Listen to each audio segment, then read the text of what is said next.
Hello viewers, hope you all are fine and having some great fun. In this new tutorial, you are going to learn how to remove duplicates in Excel.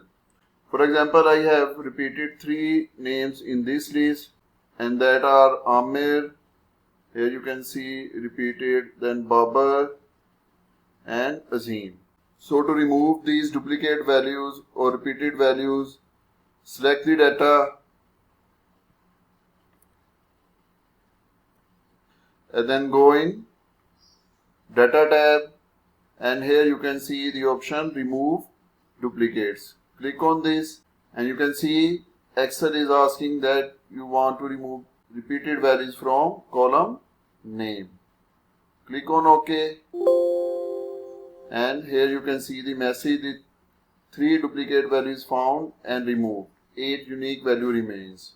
Click on OK and you can see the repeated names of Amir, Babar and Azim have been removed. So this is how you can remove duplicates in Excel. In the end, please like and share this video and subscribe our channel. Thank you.